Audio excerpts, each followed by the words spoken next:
Welcome to CXO, a magical podcast to help you serve better and concoct experiences that are superlative in nature.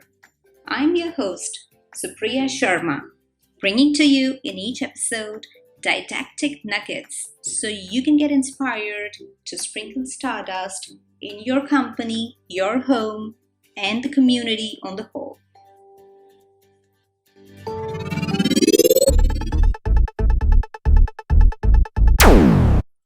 And it is Shep Hyken. Yes, nothing wrong with your ears. It is Shep Hyken right in front of me. And I'm absolutely thrilled to have him on our show, CXO, today. Want to see how excited I am? Wait, give me a second. I'll show you.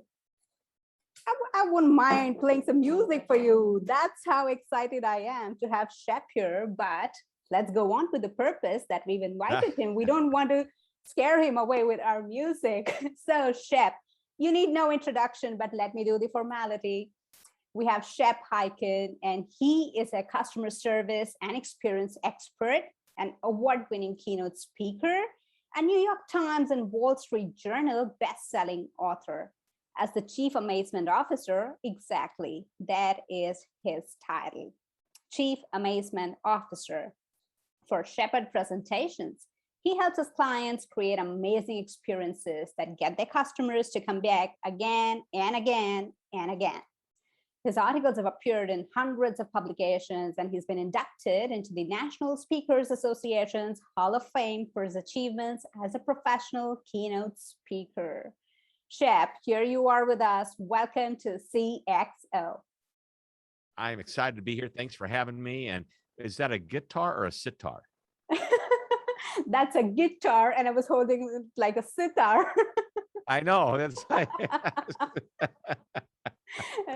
Probably that's where my Indian upbringing is coming from. I'm holding a guitar like a sitar. Right. Well, I love it. So, Shep, well, I'm excited to be here. Mm-hmm. Let's talk about it. Exactly. I can't wait. Big news. Big news. We have a new book. Oh, exactly. And you know what? Cindy informed me about a new book. It's called I'll Be Back. That sounds audacious. Yes. I'll be back. How to get customers to come back again and again. But wait. Is there a tie-in to the Arnold Schwarzenegger and the Terminator here? Well, it didn't start out that way, but it took about, maybe 2 to 3 hours into writing my outline for the book. I thought I'll be back, which, by the way, came as a result of what do we want our customers to do? We want them to come back. We want them to say, I'll be back. And then we actually want them to do come back.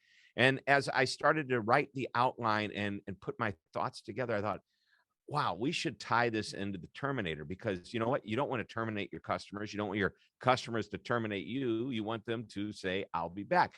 And other than that, and I do have some references to the movie in the book. It's really not much to do with the movie, although I do talk about if you want to win the Arnie, as an Arnold Schwarzenegger, then you get your customers to say, I'll be back. Yeah. And just like you had the guitar, I have props too. I could, if I wanted to, put on the Terminator sunglasses. Well, this is your 8th book on customer service and customer experience. We're curious. What's new in this one? So, there's 2 ways of looking at it. I have new material. I'm always coming out with new ideas, new thoughts, new perspectives on really what it takes to develop a great experience for your customers, both in the service world as well as the overall experience. I have a chapter in there that says nothing is new in customer service.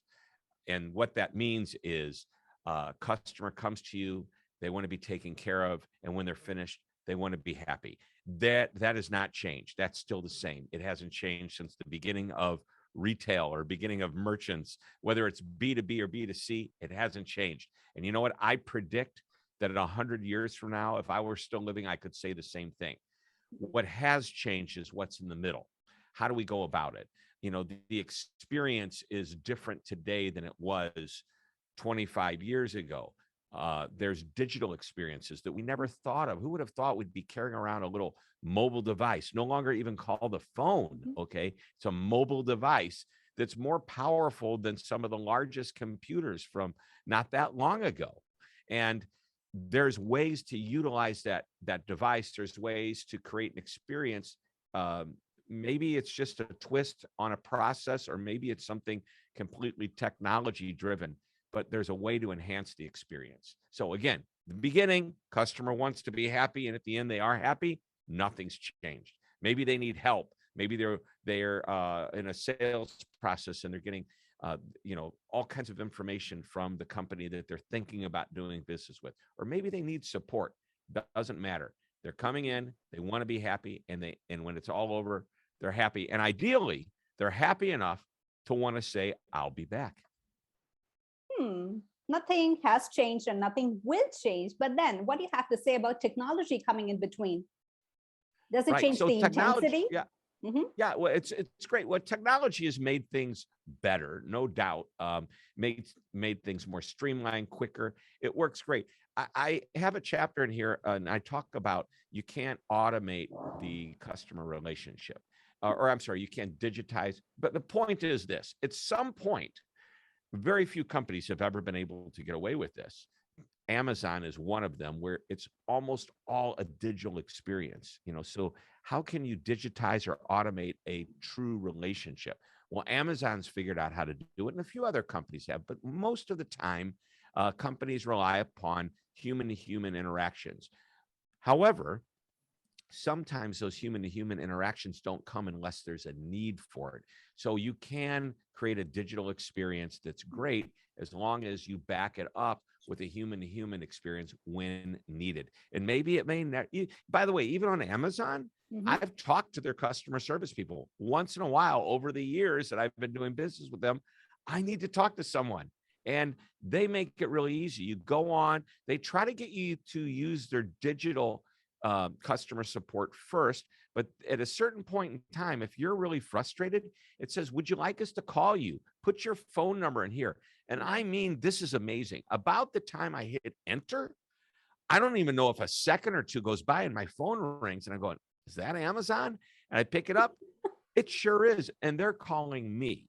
And that's a beautiful thing. So, and when I talk to their people, they're amazingly well equipped to handle whatever the situation is. I remember years ago, Jeff Bezos said, we shouldn't need customer service. We shouldn't need a department that handles complaints, because we need to be so good that a customer never has a problem. And I love that idea. But in his business, maybe that's perfect until the product leaves the warehouse and the United States Post, here in the US, United States Post Office, Federal Express, UPS, any of the carriers are now in charge of my package, and Amazon has no more control over it. The only thing they have control over is if I have a problem and it doesn't arrive, I can call them, and they now have control over that experience. But realize that if one of these outside companies fail, who am I going to call? I don't realize it's somebody else. I just think my product didn't show up. But that's not Amazon's fault, but they see it as their opportunity, which, by the way, is another great lesson. It may not be your fault, but it's your opportunity to turn it around and make it right. Is that why you say that an amazing customer experience is within the reach of every company, just like you described for Amazon? Sure. So that's a great question. And I do believe that amazing is within the reach of everyone, but we have to define what amazing is. Amazing isn't like blow me away, over the top, the most incredible service I've ever had. And you're going to get that once in a while. And that is amazing. Ironically, what a lot of times creates amazing service is a problem that the customer has. So when they have a problem, they call the company and they're blown away by how well it's handled. That was the easiest. I didn't have to stay on hold. I didn't have to repeat my story 3 times to 3 different people. And you know what? They did exactly what I hoped that they would do. This was amazing. So that's created because of a problem. We can't wait for problems to happen to be amazing. We can't wait for isolated incidents. For example, if I'm a server at a restaurant and I overhear 2 people talking about their anniversary and I surprise them with a cake and a candle at the end of their meal, I can't hope that they're going to be having another anniversary 2 weeks from now when they come back. No. So those are isolated incidents. But how do we create amazement? It's actually pretty simple. It is a consistent and predictable above average experience. And what I mean by above average is even the tiniest bit above average. So I want you to think about it. If I'll use Horst Schultz, who is the first president and co-founder of the Ritz-Carlton organization. Mhm. And he defined going a little bit better than average as every time a guest walks by one of the employees of the Ritz, the employee will always say, good morning, good afternoon. If they know the name of the person, they'll use their name. So first of all, it's not just I walk by you and I smile. I walk by you and I say something tiny bit better than average. If I can use your name, it even bumps it up a little bit more. If you need directions to the restroom, to a meeting room, to the elevators, rather than just say, go there and point, they take them at least most of the way. They're not going to go into the restroom with you, but you get the idea. And the idea is you're just bumping it up a little bit. It's not over the top. It's just a tiny little subtle, just a little bit better. And this is what Jan Carlson, or not, again, I said Jan Carlson. Jan Carlson, I quote a lot. He is the former president of Scandinavian Airlines. And he talks about moments of truth, which let's talk about that in a second, because that's what drives the amazing experience are the moments of truth. But Horst Schultz said, we were having a conversation and I said, so I believe that a little above average all of the time creates amazement. You've been saying the same thing. So on a scale of 1 to 5, where 1 is lousy and 5 is amazing, 3 is average, how much better than a 3 do you have to be to, do what we're talking about here, creating amazement? And he said, just 10% above average. I said, 10% above average. So that would mean deliver a 3.3 or better, and you're going to be seen as amazing. And here's why. Customers say they're always friendly. They're always knowledgeable. They're always helpful. That word always followed by something positive. And it's not like they're always over the top. No, you don't need to be that way. You just, that customer needs to be able to count on you. Now, average is a dangerous place. So let's talk now about Jan Carlson, who I keep trying to talk about. The moment of truth in business is anytime a customer comes into contact with any aspect of a business and has an opportunity to form an impression. Now, that's not my thought. That's Jan Carlson's thought, okay? Jan Carlson, when he was running Scandinavian Airlines, when it was losing money, said, we're going to turn this around by managing the moment of truth. All the impressions that the passengers, his customers, have with the airline. Now, he said they can be good and bad moments of truth. Now, I added a third one, and that's the one that's average. So like on the scale of 1 to 5, anything less than a 3 would be a moment of misery. Anything above a 3 would be what I call a moment of magic, which is a good moment of truth. But what about the 3? What happens if somebody's just okay or average? Well, that to me is a moment of mediocrity. And average or mediocrity is not good because you don't know, is the customer happy or sad? They never complain because there's nothing to complain about, but it's not really that good either. Guess what happens when they find somebody that's a little bit better to do business with? They move. So that's a dangerous place to be.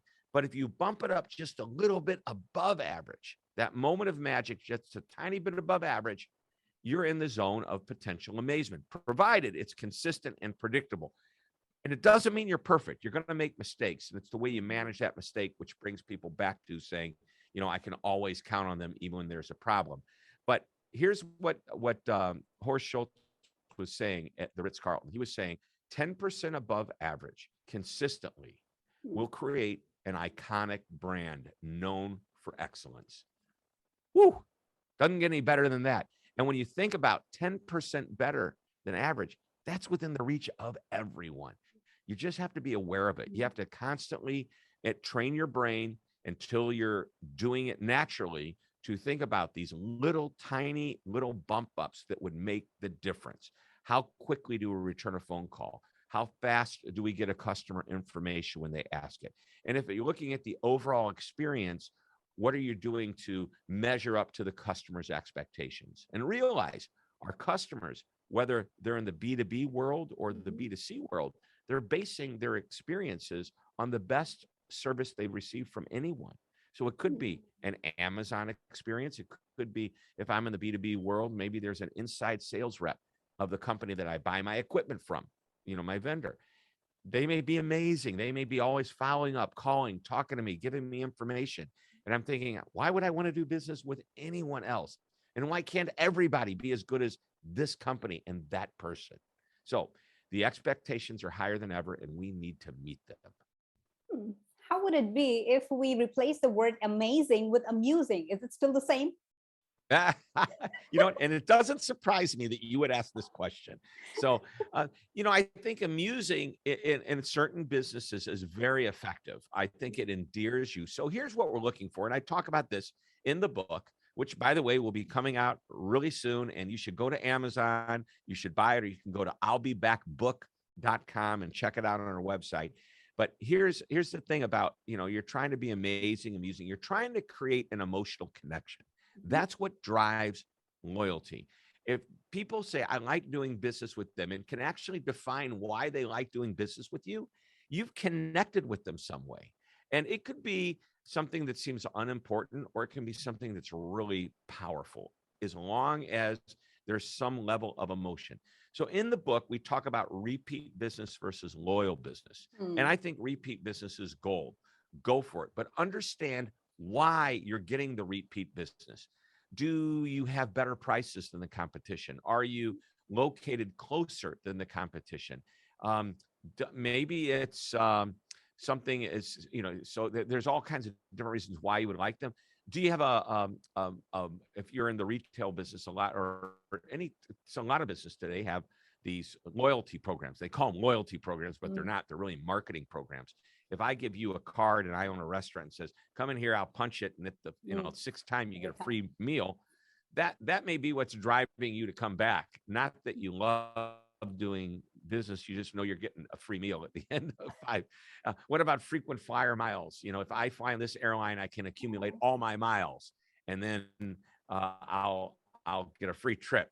Well, what if all the airlines did away with the miles program? Would you still want to fly on that same airline?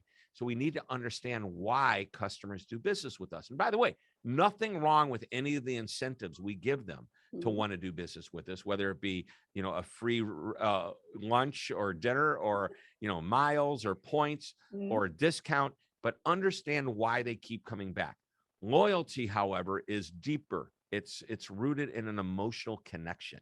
And if you can figure out a way to emotionally connect with your customers and clients and guests, whatever you want to call them, then you have a better chance of, I guess, withstanding competition.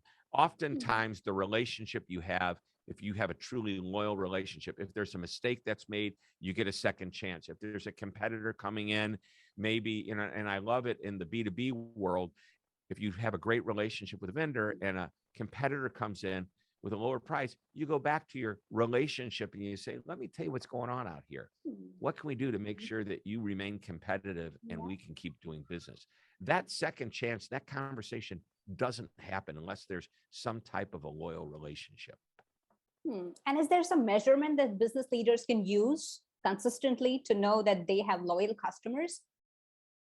Right. So this is really where the whole book started to happen in my mind.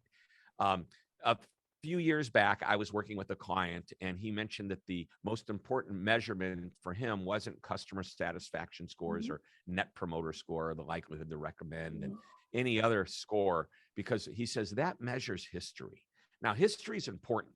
And we need to know whether we're doing a good job so we can continue to do the good job, or find out what we did wrong last time to fix it the next time, not just for that customer, but for everybody. So getting those numbers are important. But he said his most important measurement was actual behavior. Does the customer actually come back? And he identified the actual cadence of a routine or regular customer. And he said, if I notice that these customers aren't following that routine, we know that they're doing business elsewhere. Why? Why wouldn't they do it with us all the time? We got to figure that out, and we got to fix it so they do. And that's what he started to measure, was the behavior. And I thought, well, that's brilliant. Measure whether or not they actually come back. Wow, you've made it so simple. We have data and all the dashboards in our organizations, but you made it really simple. Does the customer come back? And you know, how good are You're you? at the end. Yeah. Yeah. And by the way, the data and the dashboards that you're talking about are really important to creating the experience that would want a customer to come back. So don't think they're not important. And I, that's why I emphasize that, repeat business is really important. Just loyal business is better, right?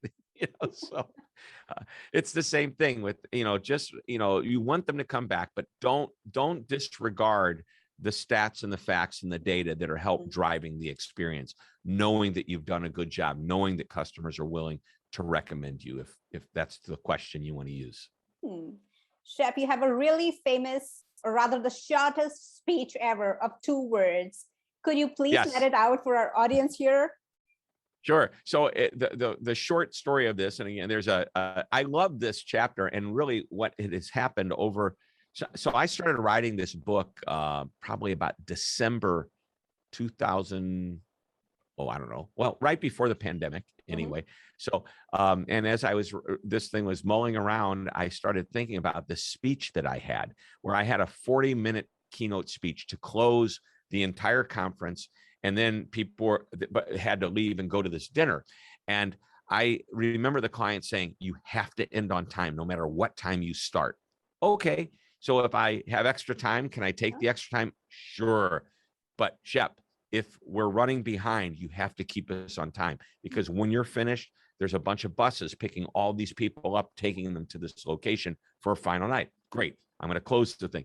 So the people before me, they went over time. And by the time I was ready to go on, there was less than 2 minutes. And the client said to me, what are you going to do? I mean, you can't go on. I said, oh, I've got an idea. And I walked out there. And the first thing I said was, I realized in about 2 minutes, we have to finish. So I don't have much time to share anything with you. And I thought, what can I say in under 2 minutes? So I want you to imagine that my speech was only supposed to be a minute or two. And you've applauded, and I'm out here, and here I am in front of the microphone. And I'm looking at you, and here is my speech on customer experience. Are you ready? Be nice. And I turned around and I walked away. And then I stopped. I said, I know, 2 words. I actually have about a minute left. So let me explain what I mean behind this.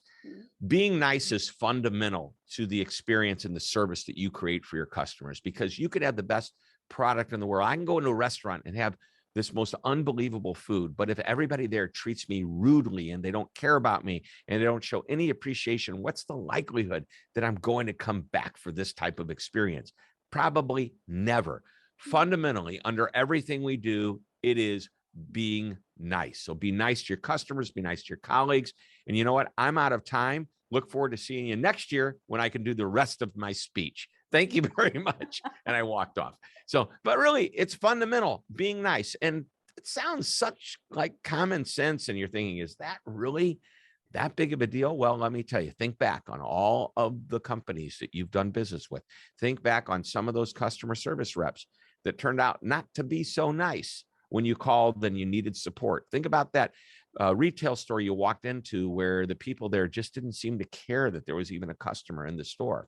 Or think about that in the business to business world. Maybe, the follow-up, talking to accounting, trying to rectify a bill, how difficult it is, how you feel like you're an interruption. That should never happen. That's a great summary, a brilliant one, rather. So all our listeners, just be nice and your customers will be back. Well, there's more to it than that, but that is one of the fundamental principles. In the book, there's lots of discussion about why customers would terminate their relationship with you. Get it? Terminate, the Terminator. I'll be back. See, it ties in. There's also a few reasons why you would terminate a relationship with them. We talk a little bit about building culture. We have a process in there to actually come up with the reasons customers would want to come back. And it's based on looking at competition as well as looking at companies outside of your industry. You don't just want to be best in your industry. You want to be best in class, world class. So lots of information in there. If you open up to almost any page, you're going to find a lesson.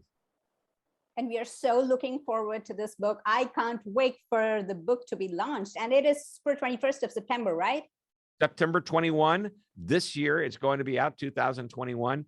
9/21/21. And I hope that everybody, you can pre-order it now. Don't wait. Don't take a chance. As a matter of fact, if you pre-order from my website, I'llBeBackBook.com, depending on where you are in the world, we charge you the same retail price. If you're outside of the US, we have to charge a little bit more postage, but you will not only get the book when it comes out, you'll immediately be able to download the ebook, which I believe retails for not quite as much as the actual book, but that's a nice little perk that the publisher allowed us to do. So you'll get the ebook immediately. So you don't have to wait till September 21st for your customers to say, I'll be back. Wow, you're being so nice.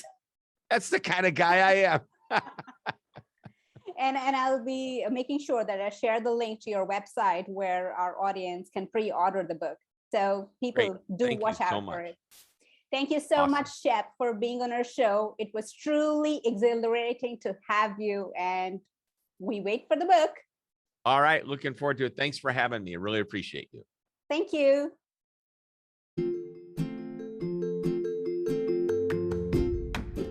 Thanks for listening to CXO with your host, Supriya.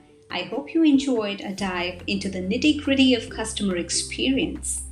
If you are committed to applying these ideas in the real world, stay tuned with me. Don't forget to check out all the links and resources in the show notes. That's all for this episode, folks. See you next time.